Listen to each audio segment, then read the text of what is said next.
Good morning, everybody. I'm Ennis Carter, and I'm the director of Social Impact Studios in Philadelphia. And I started these weekly communication Zooms, I don't, 6 weeks ago or so, just because we all need to kind of get some support around what's going on in general, come together, but specifically because communications is in some ways the only thing we have right now to be connecting to our constituents, to the issues that we're working on. And for folks that are, working to build a better world, everybody here is, the issues of communication can kind of become even more important, but also more daunting during this challenging time when we can't be out there in person. All right. Hey, Yesenia, I'm getting some background noise on yours. So if you could mute until, okay, there we go. Great. Okay. So the topic that I picked for the theme for this week's connection is building and activating community even during challenging times. So there's a few new folks here. For folks that are new, the format of this check-in is I'm going to do a little bit of an overview and share some tools that we have and use in our work at Social Impact Studios and also through our Public Image Works method for engaging people in issues and culture.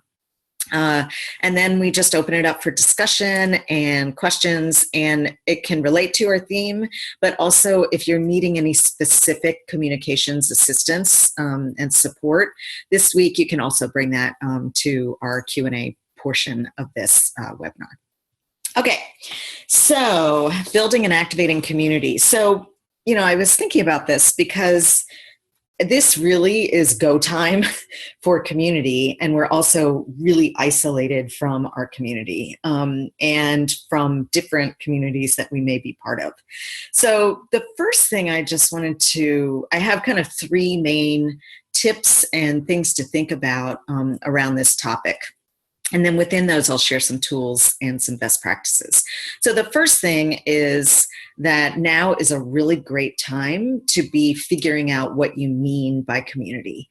So we use that word community a lot in our work as nonprofit folks, as our work in our work as people that are trying to build a better world, in our work as just people who are working in literally different communities. But we use this big, broad term community often when we're talking about promoting our work or trying to engage people in our work. And I think this is a really good time to spend a little bit of time to really define what you mean by community. So what is community for you, and what is community for your organization in the context of your work? In the context of communication. So, a lot of times this comes up in communication work because people talk about like the general public, right? When you want to get your word out there, often people are saying, well, I want everybody to know about it. I want the general public to know about it. But that's not necessarily your community. A community is a group of people that are on a same page about something, are doing something together, rely on each other for different things. There's a lot of different ways that you can define that. But that's the first thing that I think everybody should take just a little bit of time, and now we have some time to muse about what do you mean by community? What do you really mean? What are the characteristics of the community around your organization? And what is it that you need that community to do? And what are you able to commit to give back to that community? Because that's the deal. That's the social, communal agreement, is that we're doing something together and that we're mutually aiding each other in some way. So that's the first thing that's kind of big and broad, and we don't have a tool for that. I just want to encourage you to maybe put that on your list this week to write out a definition of community and what you see that community doing. And don't worry about right now in our COVID-19 times, just in general, like what is the always activity that your community is doing and that you want them to do and that you're committed to doing back with them. The second thing is, dun, dun, dun, now is a really good time to be cleaning up your data. And this is one of those things that's like, oh, I'm cleaning up my closets and I'm going through my photo albums. And yeah, now is a really good time to look at your lists and your databases. All of that being said, I want to very first off the bat release you from the fear or aspiration that you will need to and or can clean up every single record in your database. It's not going to happen. It doesn't happen. And many of us think, especially directors or people who are in charge of a certain area, many of us have this moment of like, oh, if I could just clean up our database, the rainbows would come out, everybody would give us $1 million, everything would work out fine, right? How many people have felt that way? That database, yes.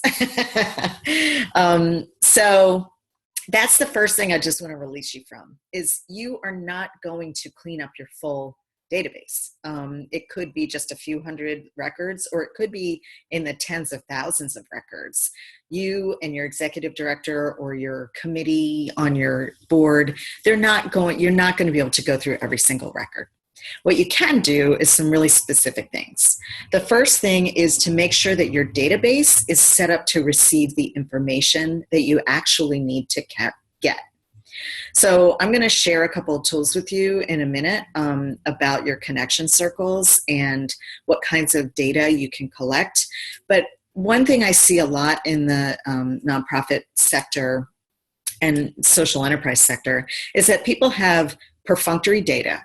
Name, address, email, what you've participated in before, just really basic stuff. If you're a presenting organization, what tickets you've bought. If you are a fundraising organization, what level of funding you've done in the past. That's what most people have in their database. What I don't often see in people's database fields are things that actually help you connect to what your audience cares about, which is how you actually build community. So there are designations of how connected a person is to your organization, or what they care about, or what their issue is, or what I like to call what's their superpower. Are you catching that in a way that some of it's subjective. You have to make it up when you're filling out information. But is your database actually set up to receive this information? So that's one thing you can do. And I'm going to talk a little bit more about the kinds of information that you may not be capturing or documenting. It's not even about capture. It's about documenting. It's about being intentional with information. So I'll share some tools about specifics and other ways of thinking about what you may not have in your quote unquote database. Number two is, first of all, do you have a database? A lot of us have lists all over the place. We have lists in an official database. Then we have lists in our MailChimp or our Constant Contact. Then we have lists in our Outlook. Then we have lists in our, a spreadsheet somewhere, right? I'm seeing a lot of heads nodding. So everybody's like, yeah, I got a lot of lists everywhere. So again, even though this is a moment to clean up, you're not going to create the perfect ecosystem universe. What's most important is that you are committed to creating something right now. Is a great time to do it that actually helps you bring all of those worlds together, little by little. So I think I quoted my husband last week. One thing he says around here is like one impossible thing at a time. So the one impossible thing might be, okay, just look at the back end of your database and figure out if all those fields actually give you information. Do you have too many fields? Like, what is all this? It's not an automated thing that just exists in the world. The second thing is commit to taking the time to put that information in for every new contact. So rather than saying, oh, I got to go back through and clean up my entire database, one thing you can do is commit to saying, once I know what I need to get, what information I need to get to really connect to my community as I have defined it, then every time I have a new connection, I'm going to commit to getting that information in there. I'm not just going to like halfway fill out somebody's record on a database. I'm not just going to have my MailChimp capture form just have their name and email. I'm actually going to include all of the fields that I need to put into that database. Or if you use Salesforce, or if you use some other kind of, even if you use a spreadsheet, it's more of a frame of mind, which is, okay, I just met a new person. A new person just joined our community. So Yesenia, you're a good example of this. Last week, you joined this call for the first time. You found out about it. You were recommended by Priscilla over at Arts Ed New Jersey, and you jumped in. And to me, that's a definition of somebody who's in our community, somebody who needs what we do and also is jumping in to be part of this conversation with us. So I needed to set up a record for you. It's not just that I see you on my list, but I needed to make sure that you were in our, kind of list management. And when I did that, I had to take the time to say, okay, what did I learn about this person? What do I know? What don't I know? And then I connected with you, right? So I sent you an individual email. That's easier for me because it's a smaller, it's a one-on-one kind of thing. And there's absolutely no reason why I shouldn't take the time, if it's just one-on-one, to do that. Now, if I went to an event and I came home with a list of like 150 new names, I would have a different system for how that works. But I would still be committed to making sure that I've got as much information as I can from the get-go, because we all know how it is. Once someone gets in your system, we're looking for the next new person. That's just human nature. So we need to take that time to honor the folks that we're coming in and we're connecting with. And sometimes you need to do it as a practice. It needs to be an intention. So, you might need something like me. I am lucky because I have this Zoom thing. I can see your face. So I can imagine your face, Yesenia, and I can imagine I'm talking to you or I'm sending you an email. And the more you do it, the more it becomes muscle memory, part of who you are and what you do to interact with people. And it comes across genuinely. So I hope, Yesenia, you can tell me honestly, I hope that the email I sent you felt like a genuine outreach and not just like, an automated like sales outreach. What was your experience with that? So it did feel genuine. It got lost in my junk mail, so I didn't get it right away. And then I felt bad. I was like, I felt bad because I didn't get it right away. But then when I did get it out, I put it immediately into my stream, and I was happy to have gotten it. And interestingly enough, during the week, I was like, I didn't hear from Ennis. Let me connect with her. But then as soon as I would remember that, something come up and I'd forget. Yeah. But then I had to go into the junk mail because something else came up. And then I saw you there and I was like, she did remember me.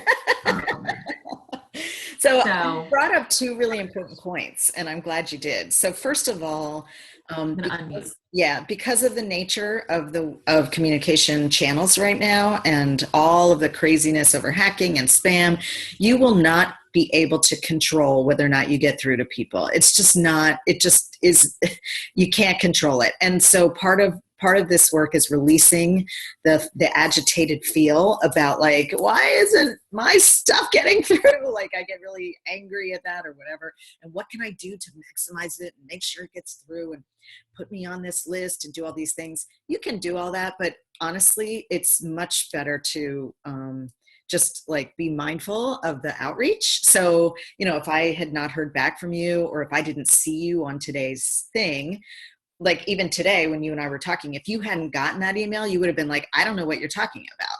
So there would have been an opportunity for us to be genuine about the communication that I attempted to do with you. Even if you didn't receive it, I'm still following up. in some way. And so I happen to know that you did because you followed up with me. But if you hadn't, you still would have been an example. And then we could have talked about, what do you do when someone doesn't get your email? The point that you made, the second point you made, is really important, where you were thinking about connecting with me too. So you're a good communicator if you're thinking about proactive connections. If you're waiting for everybody to fill up your dance card, I don't even know if that's a reference that anybody understands anymore. You're waiting for everybody to come knock on your door. Is that going to be a reference that doesn't make sense soon? Then you're going to be waiting a long time, because we all have a lot going on. You are not the center of anybody's universe other than your own. And we are the people that then need to be inviting our community in. So you were thinking of that, but you were busy with your life. It's not your job to be like, oh yeah, I really want to like make sure that I connect with Ennis, unless there's some specific thing that you really want to do with me, or unless you have decided that I'm somebody that you really want to bring into your community. That's all fine. You might be proactive in that way.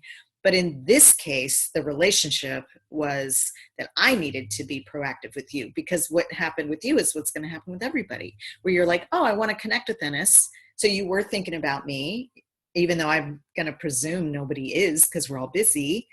But the flip side is you were thinking about me and you wanted to connect with me. And then the fact that you're getting our emails and that I'm reaching out to you is my job.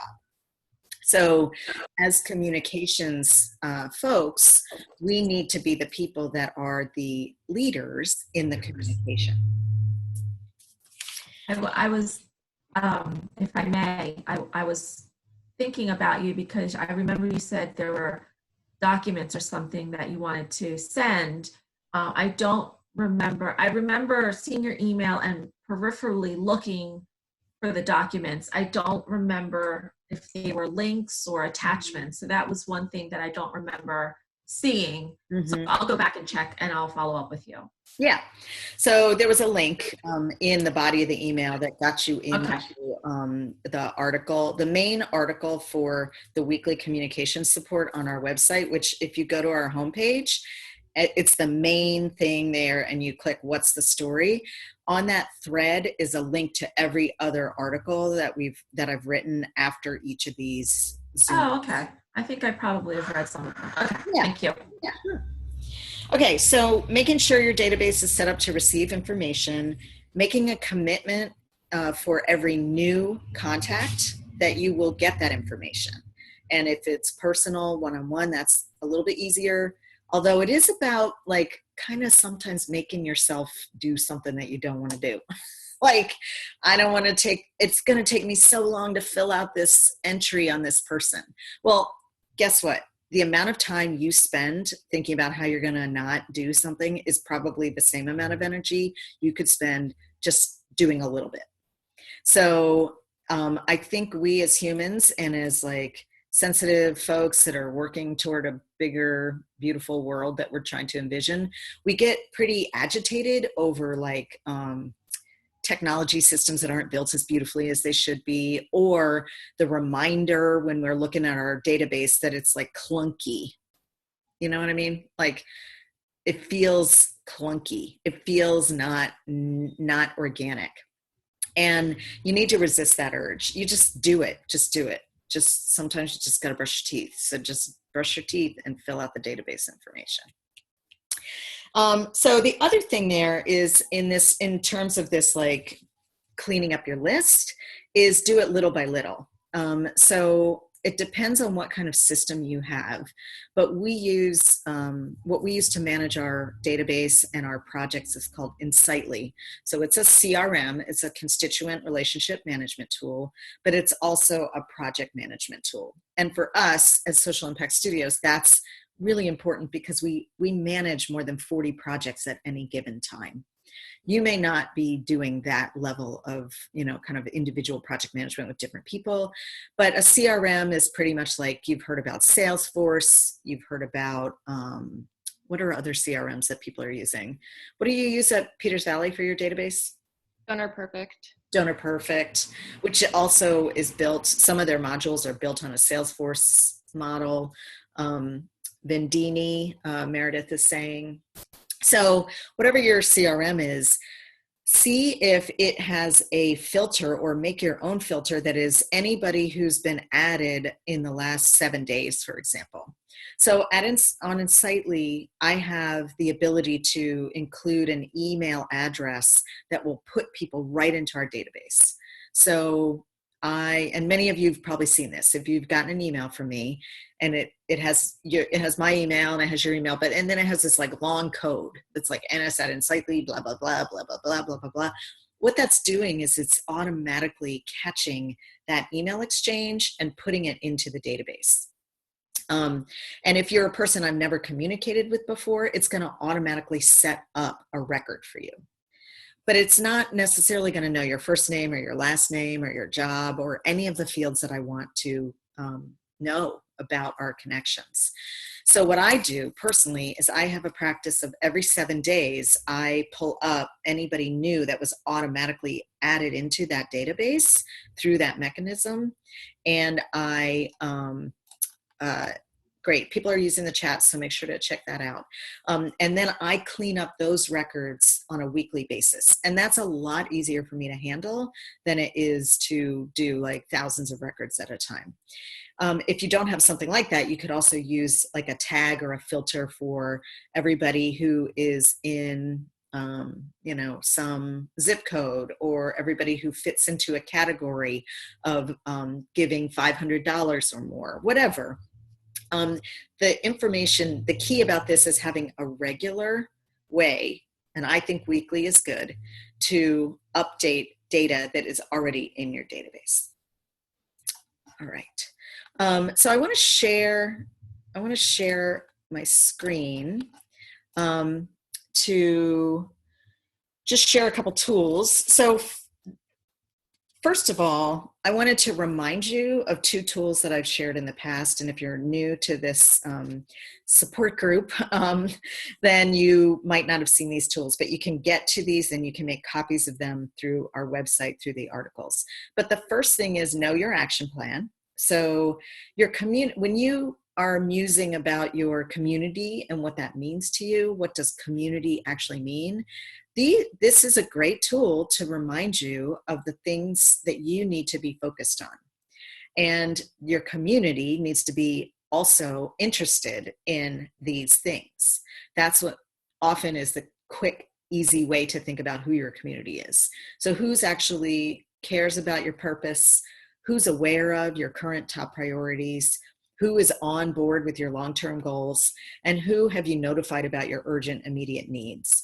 Those are your like good markers for your community. Again, if you don't know the answers to these, you're going to have a harder time deciding who your community is at any given moment and what you want to do to engage them. The other thing I wanted to remind you of is the promotion planning tool has this audience mapping section in it. And that we always want to think of our audiences from their needs first. And I'm just reminding you of this because we're about to look at something that calls in audiences. And you're going to be needing to think of your audiences not just as one big mass of a community, but that has unique needs and motivations. So I just want to remind you of this tool because this is where you can plot out your 5 top audiences, and that's going to come in handy for these other tools that I want to share with you next. So, connection circles. So your community, again, is this big amorphous thing. Hopefully you can define it a little bit more and envision what it really means to be in community. I just want you to pause for a second and just like imagine, like, what does it mean to be in community? This is not about just push out promotion to get as many people to buy tickets or to get people to, donate for your fundraising goal. This is about being in community. So your connection circles are the different ways that people are engaged with your community. And I have found that these 5 designations are good ways to think about folks and to include in your database. So in our database, we have these categories. And when we put you in, we identify whether or not where you are on our connection circles. So those are 5 rings. One is deeply engaged. So deeply engaged means always, always engaged, doing stuff, doing it all the time, knows what's going on. Yeah, I'll put the connection. I'll put all of these graphics up on our website, and I'll give you a link to the recording and everything else too. So deeply engaged is really, really honestly deeply engaged. Every day, showing up, cares about it, do or die. When there's a flood, they're going to be there with the sandbags. And when they're there to celebrate, they're there to celebrate. Now, I do want to point out that not everybody will necessarily be moved into the inner circle. Not everybody can be deeply engaged.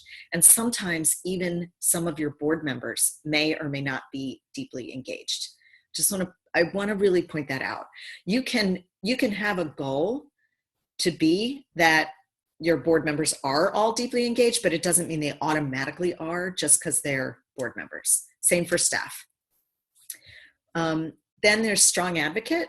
And what I think is the difference between a strong advocate and anybody else is somebody who refers others to you or talks about you without you asking them to. So the people that post about you on Facebook, the people that recommend others to go to you, those are strong advocates. The people who come to you and say, how can I help you? Those are strong advocates. Then the next ring out is what I call supports whole mission, or you can call it like gets us. So no one organization or individual does just one thing. You know, everybody kind of has like an idea of what you do, but you actually do multiple things. And so the people who are in that third circle are people who get what you're doing. So for example, Social Impact Studios is actually one part of a big idea, which is designing for social impact, which is leveraging the communication and design field to help people who are doing good work in the world. And honestly, to compete and overtake the public narrative with positive work. So we think that people who are doing good work to keep the world going should get more attention than Nike or Coca-Cola. And so that's driving the whole thing. And some people just think that we're like graphic designers with a conscience. That's okay too. But that's not our only thing. Part of what we do is we protect and document the WPA posters that were made during the 30s and 40s because they fit into that category of our whole mission. And for us at Social Impact Studios, it's also understanding that we're a social enterprise. We're not a nonprofit. We're intentionally set up to try to model a business model that can show that you don't have to be only a nonprofit to be able to do something good, and you don't have to be a greedy like corporate capitalist to be able to be in business. We're trying to show that. So you have some of those too. You have those parts of your mission that you tend to not like make like the dominant thing out there, but there are people who actually get it, and they need to be spoken to as if they get it. Number 4 is specific interest. So people who just want to come take a blacksmithing class at Peters Valley. That's all they want. People who just want to come to an art show at your art center. The people who just know you through one tiny connection, one direct, it might not be tiny, but one like specific thing. And then the 5th ring is people who are not connected, but they should be. And this is the fun part. This is like a wish list of like, okay, who needs to know about us? Okay, on my list is like, okay, Shepherd Ferry needs to know about us. And who else needs to know about us? People who talk about communications and people who do design work. And you can think as big or as little as you want. You can think really specifically within your field, or you can think what used to be, everybody used to put like Oprah, or in New Jersey, it's always Bruce Springsteen needs to know about us. That's always who people put on that list. So this is a really fun This ring, this outer ring, is a really fun exercise to do with your board in a way that doesn't turn into what we call shooting all over the place. Like, you should get in touch with so-and-so, and you should get in touch with so-and-so. Instead, it's a visionary approach to imagining who needs to hear your story, who hasn't heard it yet. So those are connection circles. And that, for number one, is, I would say, look at your database structure, your backend database structure, and see if you are actually documenting this level of engagement for anybody who's in that database. If you aren't, then you don't have some information to actually deepen your connection with them and activate them in different ways. Okay. So that's a tool that, before we go on to the now 25, that's a tool that you can use, and there's no real form for it, but just this like graphic. So I'll make sure to put that up online. And I think that for your own work, just go and see if that's part of what you're documenting. And if not, then you might want to add those fields to your database and start now with your new records. Okay, number 3 tip is, just want to see if there's questions to get this. Oh yeah, okay, that's good. So Yesenia's asking, are there questions to ask to get those answers into our database? So some of it is just direct, like, guesswork. It's like, what is your perspective? What is your approach to this? But we do also have a tool that I can share with you, which is, what are the characteristics? How would you define these people before you start thinking that way? So I will add that to the list of things that I'm going to share. Let me just see if I can get that up here. We can look real quick. Doop, doop.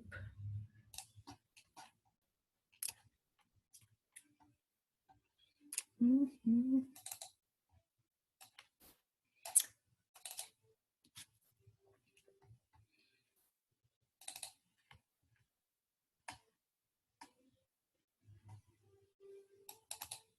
Come on.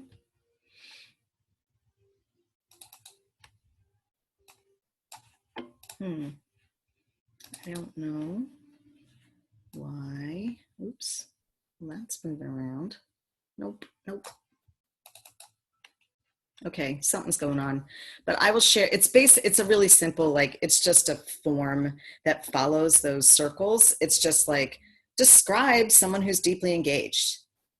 What do you think for your work and your organization? What does it mean to be deeply engaged? And then the next one is, describe what it means to be a strong advocate.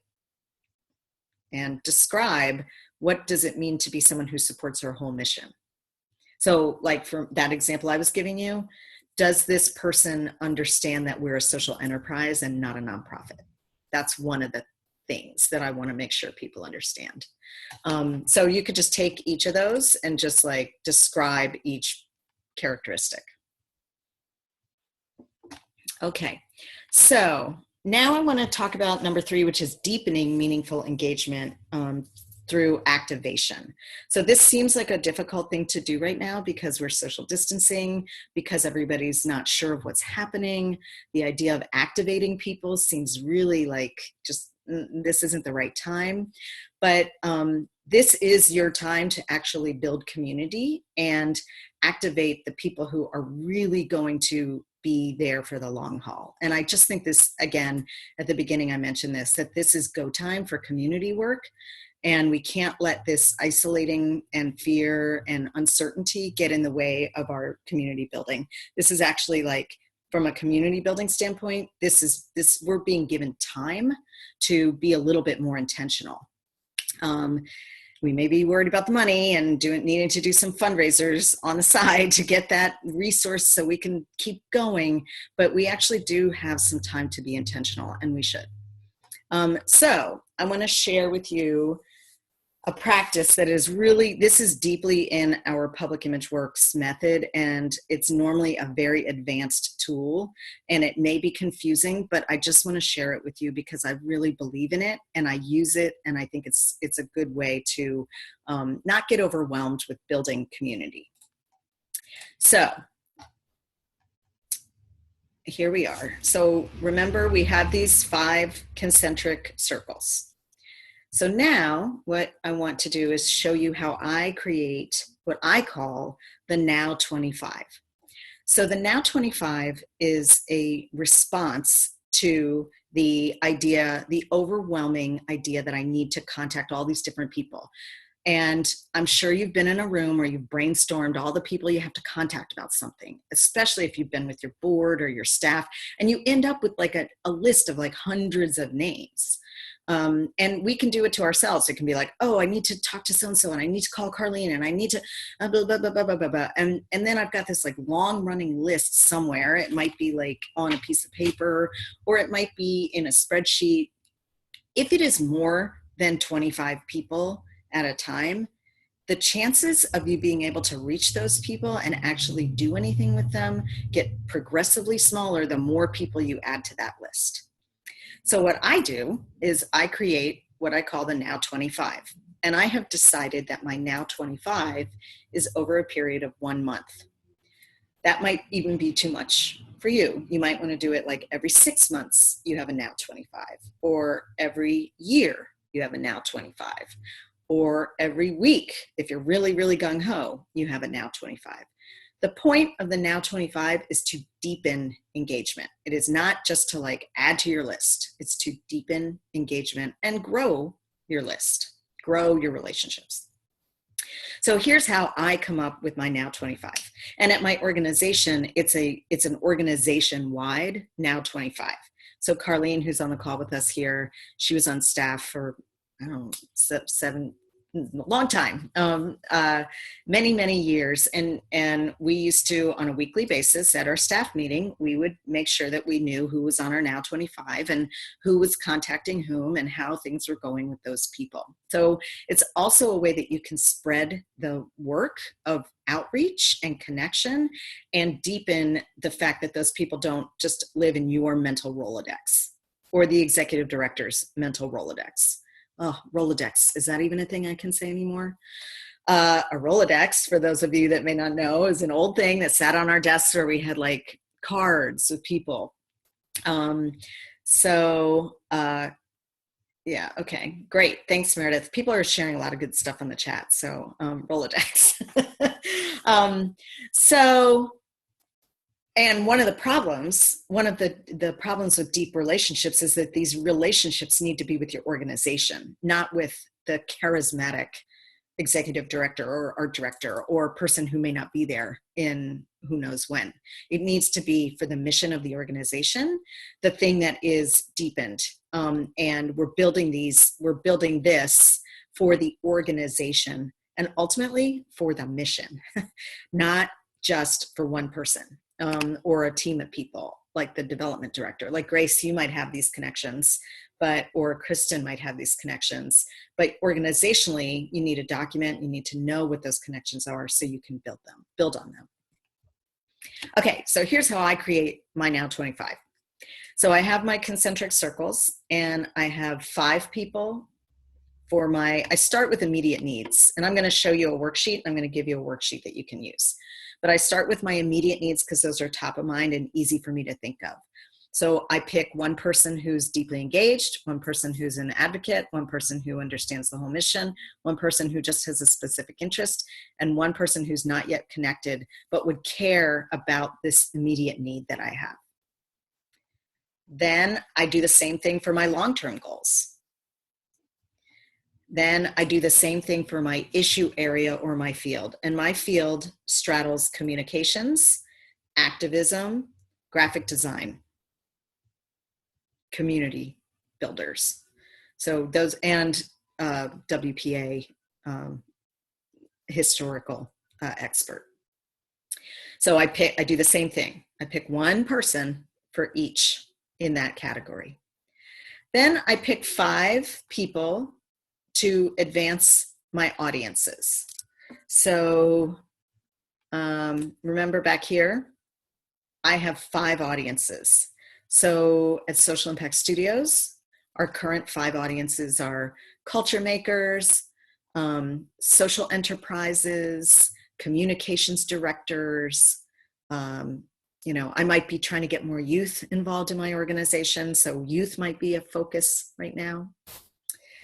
So what I do is I pick one person that represents each of my focus audiences, just one person. So then I get 5 there. And then I have a mixed bag of opportunities and ideas. So maybe there's another person that I've been wanting to deepen a relationship with, and they didn't come up in here. I can throw them into the mixed bag, and I can have up to 5 random people with opportunities and ideas that I want to do. And if you do this together as a group, it's much more effective because you'll have like a lot of people, and you can keep a running list. You can keep a running list of more than 25, but you want to focus in on 25. So let me show you a worksheet that I'm going to share. Let me just put the links again to the tools that I'm pulling out, so you can get those, but these are also all online. Action plan clarity, creative brief, now 25. Okay, so this has turned into more of a webinar, but I want to keep going, okay? I'm almost done. Everybody feeling like they want to learn more about the Now 25? Yes? Yes, okay. So I can wrap this up in 2 minutes, and then we can move on to Q&A. So I shared this worksheet with you, and you can use it.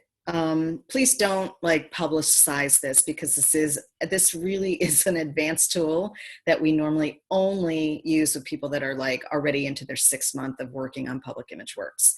But I really want you to have all the resources you can to deepen your engagement now with people who can really help you make sure that you advance your work. So it's just a simple spreadsheet. So it's like, okay, my immediate need is I got to raise, $30,000 because we need to pay the electric bill and keep the doors open and pay for our staff. Like, that's an immediate need. But if you heard me, I said like, okay, I need that because of this. Not just I need $30,000, but I need it because I got to pay the electric bill, let's say. That's a creative way to think about, wait, who is deeply engaged or who's connected?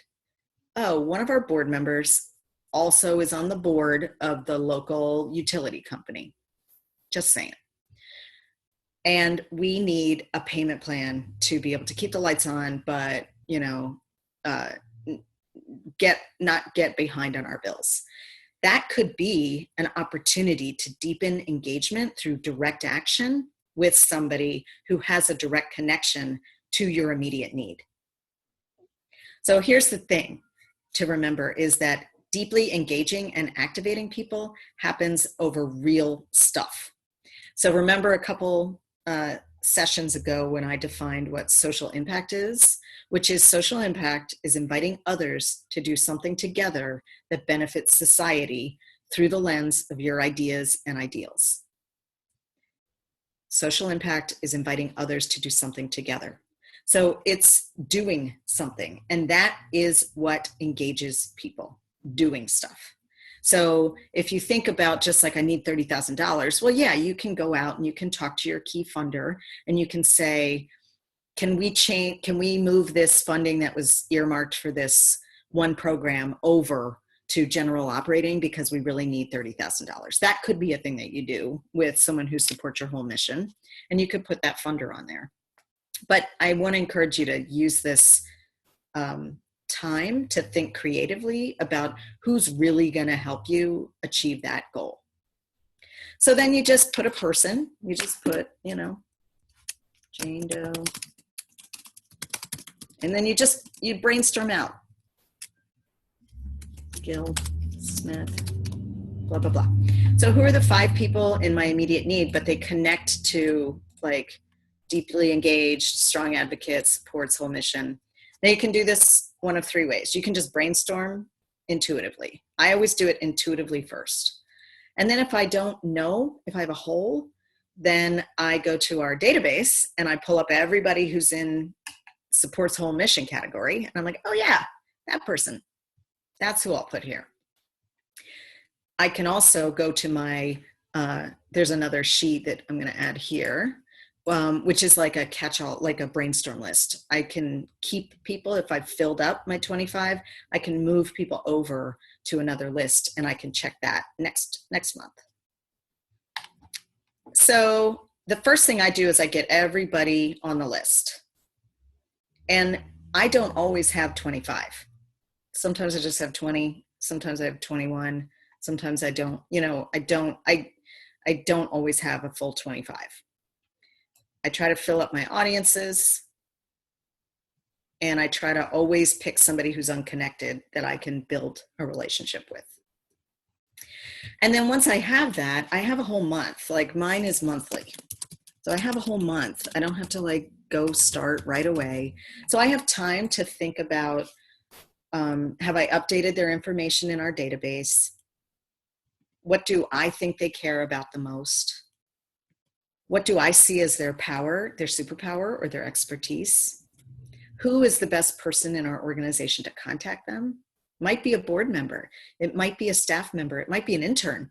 We got connected to the Department of Labor, and I was able to connect directly to, Robert Reich, who was on my list of like, oh, unconnected, like fandom, through an intern who knew that that was somebody that we really wanted to reach. So it's not just all about you having to reach all the way out.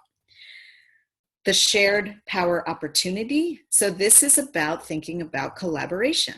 What can you do with this person? Not what are they going to do for you? What are you doing together? That is the difference between promotion and engagement. And then what's your action steps and your notes? And you can just keep this as a touchstone. And then when you activate people, you can update their record in your database, and then they move off of your now 25. And what I do is every month I see if if I have connected with them and I've tried to connect with them. If I've connected with them like more than 3 times and they're just not responding, then that's not a relationship that is going to be deepened. And I just, I take them off the list. If I've connected with them and we've agreed to have a meeting or do something together, they come off the list. And then if I'm still trying to connect with them and I still think they're worth connecting with, then they stay on the list. But this list every month gets redone, and it might be some people are still on it because it's worth it to keep doing it. If you have said, yeah, if they say, get back to me in 4 months, they don't have to be on this list. You put that in your database and you have a way to remind yourself to connect them in 4 months. So I know this was a lot of information. This is one of the most advanced things that we do through Public Image Works. And it definitely is, it's not something people are already doing. And so I didn't want to not share it with you because I think it is really key to start thinking about how you build and activate community, but that community means a deeper engagement. And that sometimes means more intention and more deep activity. Oh shoot. Sorry, Shannon, I didn't see you on hold there.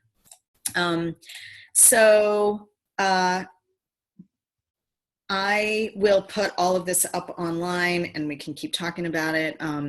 But let's just open it up for a few minutes to see what people, want to talk about in terms of community, any specific questions about the connection circles or the Now 25, or just like what you're thinking about, like what's challenging for activating, like building community right now and activating them.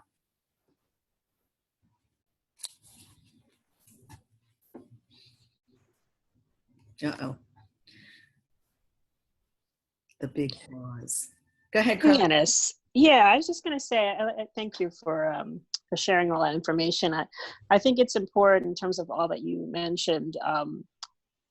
you began with asking a question about community. The aspect of community, especially now, the whole process is, I think, to make it intentional. Now more than ever, it is that time to sort of check that quote unquote mental Rolodex, or if you have a physical one, good for you. That you do look back and see those individuals, whether it's on a personal or business or whatever aspect, to make a connection, because time goes by and people change, and sometimes desperate situations brings out a lot in people.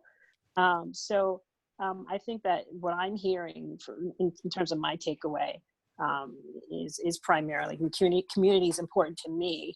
I've made an intentional kind of aspect in my life to, through the years, to sort of connect with people on different levels for different reasons, but mainly just because it's a thing that I want to keep at the top of my list, in terms of connecting with people. So yeah, that's what I'm hearing. I mean, I'm hearing, make it intentional. An action plan is always, pertinent to your goals.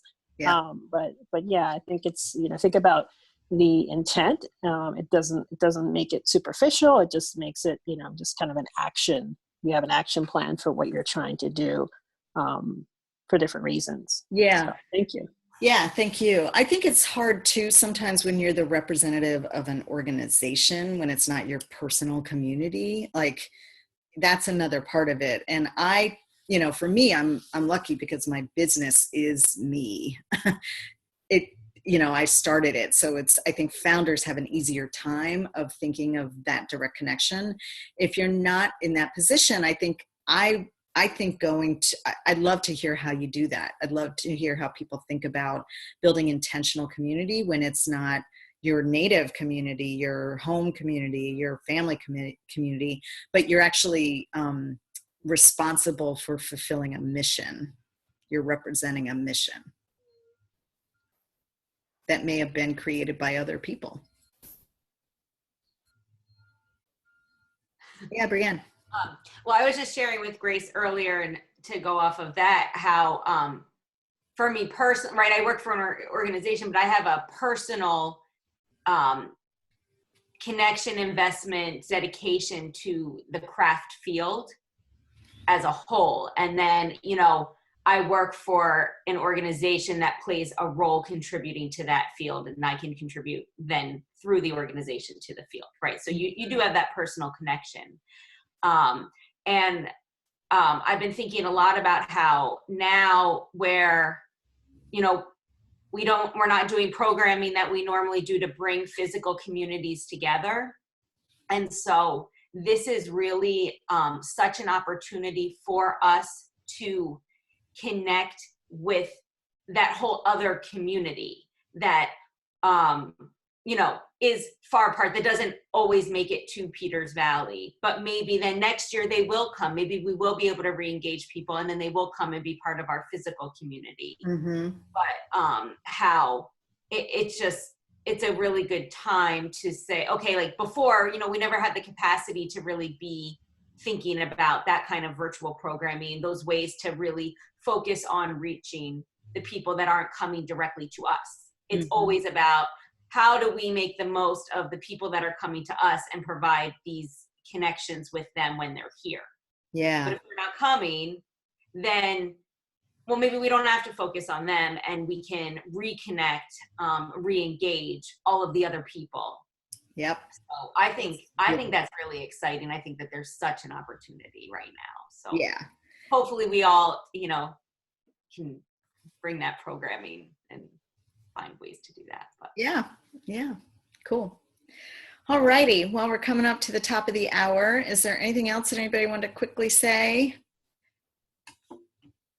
All right. Well, again, I know this was a very different format for those of you who are new to this. This isn't typically as much of a webinar as it was today, but I got into my teacher/sharing mode, and I wanted to make sure that you had access to the tools and the, years and years of experience of ways to deepen community and activate them at the same time. But thanks again. I will be posting this online and sharing it out with folks through email. So keep an eye out for that. And I hope to see you next week. All right. Thanks. Bye, everybody. Thanks so much, Ennis. Talk to you soon. Bye.